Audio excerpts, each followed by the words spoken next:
Please share and subscribe for more updates. ఇంకో England keeper అని Jimmy స్మిత్ను కొట్టిపారేస్తే అదే franchise మూర్ఖత్వం. ఇతడు గ్లౌస్తో కాదు, మ్యాచ్లు దోచేసే కీపర్. డబ్ల్యూకే ప్లస్ ఓపెనర్ అంటే ఒక విదేశీ స్లాట్లో 2 పనులు. అరుదైన కాంబినేషన్ ఇది.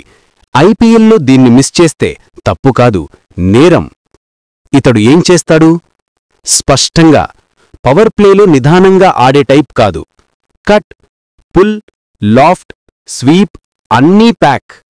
పేస్ అయినా స్పిన్ అయినా తేడా లేదు. ఫీల్డింగ్లో silent killer. Age plus fitness plus T20 DNA = perfect match. Brutal truth, overseas స్లాట్ని ఉపయోగించేవాడితడు, వృధా చేసేవాడు కాదు. ఎక్కడ ఫిట్ అవుతాడు, ఎక్కడ match దొంగిలిస్తాడు?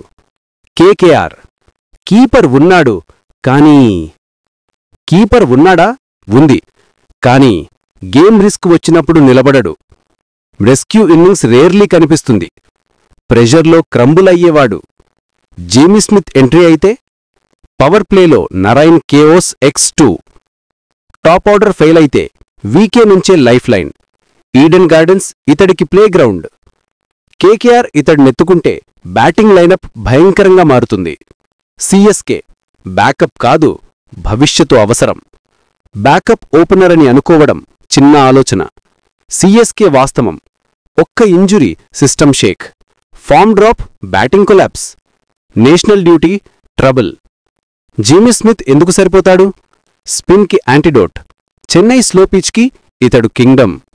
MS Dhoni mentorship plus ఇతడు అగ్రెషన్ డిజాస్టర్ కాంబో. సిఎస్కేలోకి వెళ్తే వెంటాడేవాడు కాదు, వారసుడవుతాడు. డీసీ ఓవర్సీస్ ఓపెనర్ లేక డీసీ = నో ఛాన్స్. ఈ టీంకి సంవత్సరాల సమస్య. కన్సిస్టెంట్ ఓవర్సీస్ ఓపెనర్ లేదు. ఎక్స్పెరిమెంట్స్ మాత్రమే, రిజల్ట్స్ 0. Top order instability.